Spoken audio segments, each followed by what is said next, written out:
Got your Bibles open to Colossians chapter 1. Let's start with a prayer. Father, thank you for meeting us here with your Spirit, with your Word, and with your presence.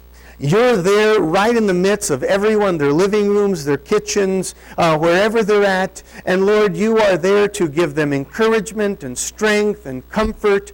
And Lord, to just build them up spiritually.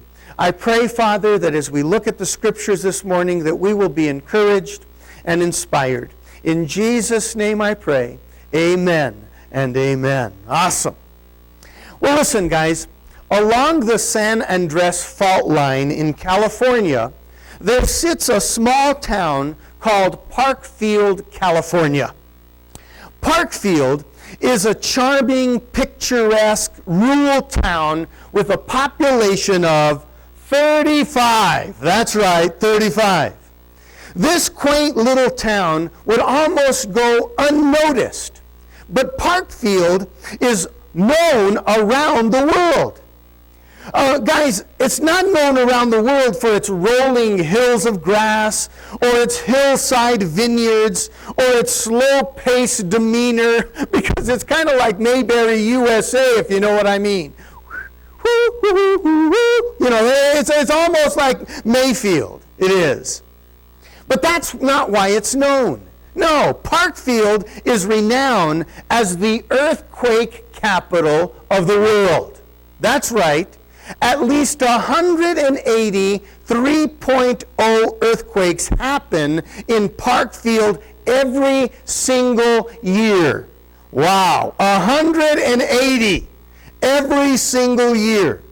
I guess as Jerry Lee Lewis would sing, there's a whole lot of shaking going on down there in Parkfield.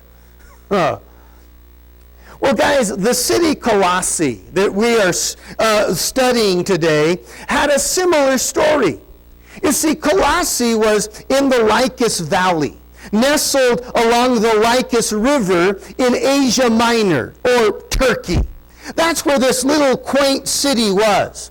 Colossae, like Parkfield, California, it had rolling hills of grass. It was surrounded by majestic mountains. And it also was plagued with constant earthquakes, just like Parkfield. But in spite of the quakes, Colossai's population was booming. So even though there were constant earthquakes there, the Colossai's population was booming. Colossae was a popular vacation spot there in Turkey. It had a river walk with a bed and breakfasts all over, and galleries and restaurants. Restaurants probably named Shakey's Pizza, or maybe Tremor's Cafe. Sunbathers could go on the river walk in Colossae, and they could get a shake and bake, if you know what I mean. That was Colossae. That was the city of Colossae. Now listen, the Apostle Paul was disconnected from the congregation in Colossae, kind of like the way you and I are disconnected now.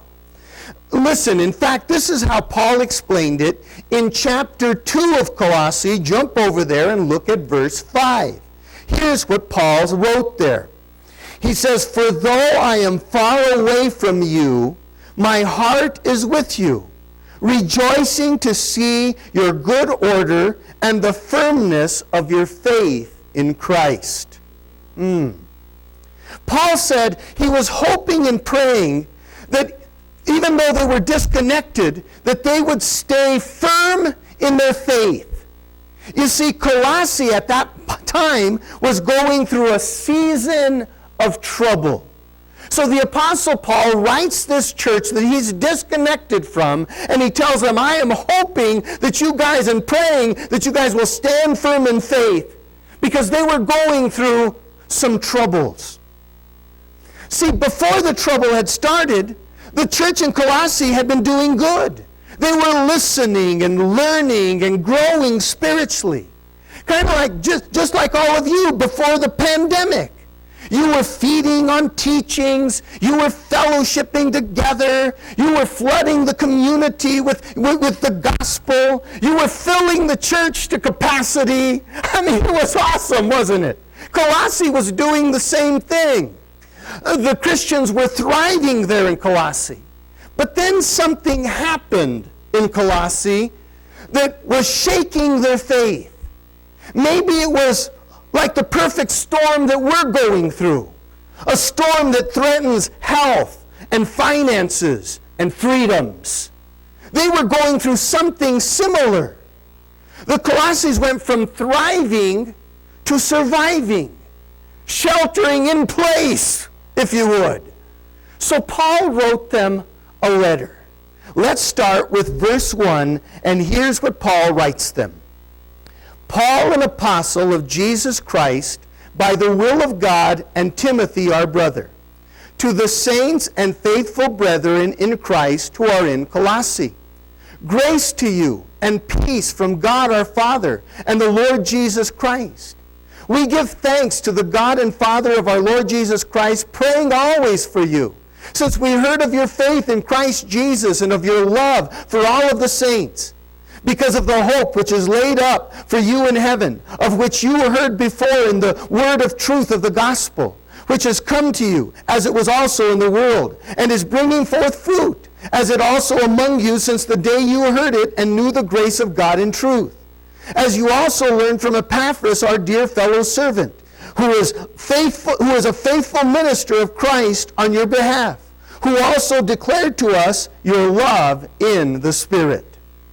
So the first thing Paul addresses when he writes the letter is Paul acknowledged that they had been doing so good. They had been growing spiritually. They had been impacting their city and their surroundings. They had been doing fabulous. But then Paul says, but the day that turbulence hit, everybody say that word, turbulence. The day that turbulence hit, Paul said, that's the day I started lifting you up in prayer.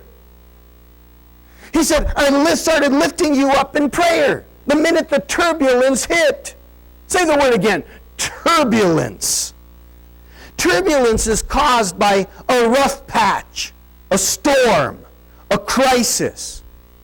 You know, along our Christian journey, there will be turbulence, doubt, confusion, disputes, anxieties, troubles, temptations, turbulence. Look at your neighbor and tell him, turbulence. Well, what do you do in times of turbulence? Do you cry? Do you complain? Do you blame? Somebody's got to blame. Somebody's responsible. Kind of like the man in the hospital who was slipping in and out of consciousness for days.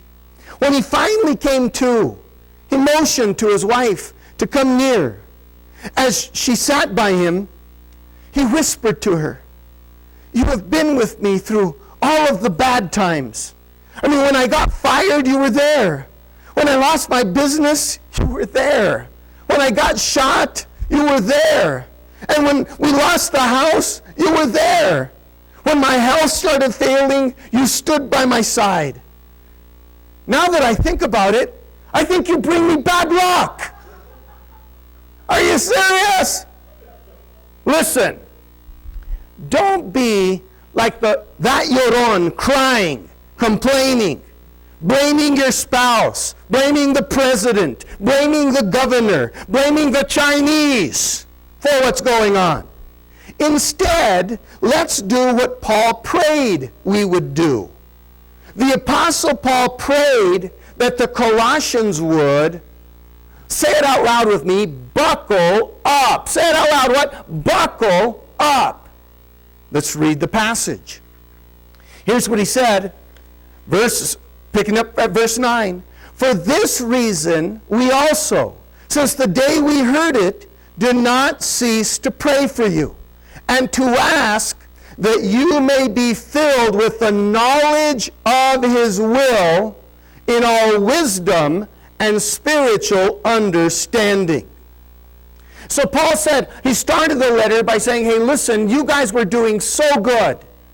You guys were growing spiritually, impacting your neighborhoods and your communities with the gospel. It was beautiful. But then all of a sudden, this turbulence hit. And that's when I started lifting you up in prayer. And my prayer was, Paul prayed that through the turbulence, that they would be filled with the knowledge of God's will. That they buckle into the will of God. Say that out loud. That they what? Buckle into the will of God. So the Christians at Colossae were doing great spiritually. Shining, sharing, serving. Then the turbulence hit, started shaking them with anxiety and fear and uncertainty. And Paul prayed that they not get discouraged or depressed or derailed, but that they buckle up into the will of God. Listen, the Bible reveals 3 facets to the will of God. How many? 3 facets to the will of God. There is first the providential will of God. The things that God is going to do because he decided in advance. It's his plan. That's the providential will of God. You see, God has a clock and a calendar of events that he is going to do regardless, all right? It's his providential will. In fact, listen to this Bible verse in Galatians chapter 4 and verse 4. It says, "But when the right time came, the time God decided on, he sent his Son, born of a woman, born as a Jew, to buy freedom for us who were slaves to sin, so that he could adopt us as his very own sons." It said, do you catch it? When the day on God's calendar came, he sent Jesus. It was his providential will. Nothing or no one could stop it. And we all know that a few characters in the Bible tried to stop Jesus from coming, tried to keep him from being born, tried to stop him from living, but they were unsuccessful. God's providential will. Think about it. Joseph, Mary, the wise men, the shepherds, John the Baptist, the disciples, they were all offered a part to play in the providential will of God. And you know what they did? They had a chance to reject it. They had a chance to deny it. They had a chance to not accept it. But they decided to buckle into the providential will of God. Wow, isn't that awesome? Another illustration of God's providential will would be, in the Bible, would be the rapture of the church. Jesus coming to catch away his followers, followed by a terrible end of days judgment. That is the providential will of God. That is going to take place, and those events are on God's calendar of coming events, and nothing or no one can stop them from happening. So like Mary and Joseph and the disciples at Jesus' first coming, you and I are offered a part to play in the coming events. In the last days, we should buckle into God's providential will. We do it by surrendering ourselves to the Lord, shining and sharing and serving, right? Buckling into the will of God, the providential will of God. God's going to do it. It's on his calendar. So we have one of 2 choices. We can accept it and buckle up into it, or you can reject it. So I would say, look at the person you're sitting across from or next to and say, buckle up, man, buckle up into the will of God's providential will. Awesome. Now, there's a second aspect to God's will. The second aspect of God's will is the moral will of God. Say it out loud. The what? The moral will of God. You see, God stipulated what is acceptable and unacceptable to him morally. All right? There is no doubt where God stands when it comes to lusting, lying, stealing, hating, greed, murder, atheism. There is no question as to where God stands. God actually set his answer to all of those actions in stone. Literally. The Ten Commandments and the Old Testament law. There is no room for debate or interpretation on those subjects. Not at all. God has given us his moral will. But for those of you whose antenna doesn't get all the channels, or your truck doesn't haul a full load, Paul simplified it. 1 Thessalonians chapter 4 and verse 3. Here's what he said. For this is God's will, that you become holy, that you keep away from sexual immorality, that each of you knows how to possess your own body in holiness and honor, not in lustful passion, like the Gentiles who do not know God. Wow. Can't get any clearer or simple than that. So as you go through turbulent times, don't let worry, anxiety, fear, or frustration drive you to lust, liquor, or loco weed. All right? Don't let it. Don't be like Samson in the Old Testament, who went south morally when he got depressed. You remember the situation. His wife was given to, his best man. A wife he shouldn't have even been messing around, a woman he shouldn't have even been messing around with. And he got depressed. Samson's depression led him to harlots, hangovers, and then handcuffs. Don't be like Samson. Instead, buckle up into God's moral will. Go ahead and look at your neighbor and tell them, click it or tick it. Just look at them, tell them, click it or tick it. All right, so far, we're to buckle up into the providential will of God. Things that God's going to do regardless. We would be better served buckling into that. We should also buckle up into God's moral will. He's already stipulated what that is, and we should buckle up into it. Click it or tick it. Then the Bible describes the final facet of God's will as the personal will of God. Let's say it out loud. The personal will of God. It's God's will for our individual and personal life. Listen, guys.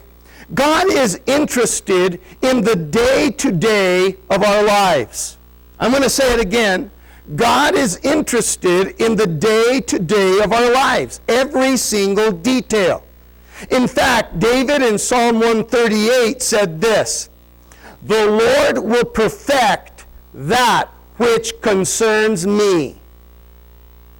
The Lord wants to help us navigate our relationships, our choices, our decisions, and our concerns. Yes, the Lord wants to help us through those day-to-day things in our life. God wants to answer questions like, should I marry this person? Should I change jobs? Should I relocate? Should I borrow the money? Should I take the risk? Should I make that investment? Should I buy that house? Should I sell that property? Yeah, God wants to help us with the day-to-day decisions. He wants us to walk in His will regarding our personal lives. That is so awesome, guys. That God wants to will invest Himself into the day-to-day of our lives to make sure that they are on track, that they are blessed. Wow. So He wants to. But sometimes we think that, God's will is like God is playing charades. That He's being vague or ambiguous or fuzzy in letting us know His will. So sometimes, for those kind of questions, so sometimes we resort to our own games for finding the will of God. Games like Bible roulette. Have you ever tried that? Turning the pages just randomly in your Bible and hoping for God to give you a sign, right? Hoping that, that particular verse is going to give you the answer that you want. Or maybe fleeces. A lot of Christians talk about fleeces. Kind of like Gideon, demanding that God give him some kind of sign. God, if you play that song on the radio on my way to work, I'll know that you want this for my life. If my coworker wears red today, I'll take it as a sign that you want me. That's yes or no. Listen, just because Gideon laid out a fleece in the Bible doesn't mean it's okay to do. First off, Gideon was a faithless wimp when he did it. Secondly, he didn't have God's infallible word or the power of the Holy Spirit. So guys, why follow the wrong example in Gideon? Here is something else that we tend to do when we're uncertain of God's will in our personal life. Not only do we play Bible roulette, not only do we throw out those fleeces, but here's something else that we do. It's this. We impatiently or impulsively make decisions based on our feelings, on our emotions, or our past experiences. Bad idea. Look at your neighbor and tell him that. Bad idea. You see, the Bible tells us that that kind of wisdom is not from God. It is earthly, sensual, and demonic. Look at your neighbor and say, ugh. You see, knowledge based on feelings, logic, or experience can be infected by selfishness, pride, emotions, worldliness, or even the devil. Our feelings or logic and experience can be just as misleading as the Netflix suggestions.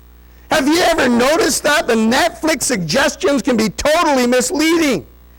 Since you watched God's Not Dead, you might like Snoop Dogg or El Chapo. What? Don't believe it. You will be disappointed. Your emotions, your feelings will direct you in the wrong way. They will. They'll misdirect you. So instead what we should do is trust and lean on the Lord. Instead of trusting and leaning on feelings, emotion, or experience, trust and lean on the Lord. Here's what Proverbs chapter 3, verse 5 says. Very familiar verse. Some of you have it memorized. It says, trust in the Lord with all of your heart, and lean not on your own understanding. In all your ways acknowledge him, and he will direct your paths. So the verse urges us to, number one, trust in the Lord with, say it out loud, all your heart. Trust him with all of your heart. He says, lean not to, everyone, your own understanding. In all your ways, acknowledge him. The word acknowledge means to track, to follow, to align yourself with God. All right? So instead of trusting your emotions, instead of trusting past experiences, instead of trusting your feelings, trust in the Lord with all your heart, and, hey, listen, align yourself with God. Well, how can we align with God? Well, I'm glad you asked, because God tells us how to get aligned with him. Isaiah chapter 55 and verse 9. It says, for just as the heavens are higher than the earth, this is God talking, so just as the heavens are higher than the earth, So my ways are higher than your ways, and my thoughts higher than your thoughts. But, like the rain and snow come down from the heavens and stay on the ground to water the earth, it is the same with my word. I send it out, and it always produces fruit. So there it is. God's will and ways are so far above ours, but he reveals them through his word. I love it. He showers us with revelation of his word. His word, God's word reveals his providential will. God's word reveals his moral will. And God's word reveals his personal will for our lives. Wow. That is so awesome, guys. I love it. And so if we track, if we align, if we will adopt God's ways and buckle into his will during the time of turbulence, his providential will, his moral will, and his personal, if we will buckle into the will of God, we will always know what to do. We will never be terrified or tossed by the tribulations of troubles and trials and temptations. Never. That is so good, right? Because when you know the God you serve, when you know who holds you, you're not worried about what's happening around you. God's word reveals him to us. Gives us that trust, that security, that certainty. In fact, here's the last verse of the morning. Psalm 91, verse 14. Here's what it says. If you'll hold on to me for dear life, says God, I will get you out of any trouble. I will give you the best of care. If you'll only get to know and trust me. Call me, and I'll answer. I will be at your side in bad times. I'll rescue you and then throw you a party. I'll give you a long life, giving you a long, refreshing drink of salvation. I love it. So buckle into God's will. His providential will, his moral will, and his personal will. Buckle into it. How do you buckle into it? Simply by getting into God's word. Buckling into those promises, buckling into those prophecies, buckling into those things, and trusting the Lord. And when you do that, just like it said, if you will hold on to me for dear life, I will get you out of any trouble. I will give you the best care. I will answer quickly. I'll be with you in bad times. I will rescue you, and then I'll throw you a party. I'll give you a long life and give you a long drink of my salvation. What a promise. But listen, for those of you that may not have surrendered or have been trusting the Lord completely with your life, today is a perfect day to surrender to the Lord. He is, the doorways are open, his arms are open, his grace is more than enough to cover all of your sins, to cover all of your shame. So, as Jesus said, he said, come unto me, all you who are burdened with sin, with shame, with guilt, and I will give you rest. Pray this prayer with me. Father, I know I'm a sinner, and I need your forgiveness. I've ignored you. I've run from you. I have fought you. I have been determined to do it my way. But today, I surrender. I trust you. I repent for my sin. And I ask that you would wash me clean with your blood, that you'd forgive me and adopt me and be with me. I'm yours from now on. In Jesus' name, amen and amen. For the rest of us, and for those of you that have prayed, the best thing we can do when going through troubles, difficulties, circumstances, is stay buckled into God's will. I pray that you do it. The Lord bless you, and the Lord keep you. The Lord make His face to smile on you this week, and be gracious to you, and give you peace. May the beauty of the Lord be upon you, and may He establish all the works of your hands. I love you guys. Hope you get to watch me on Wednesday, but I get to see you on Sunday over at the drive-in service. Love you guys. See you then.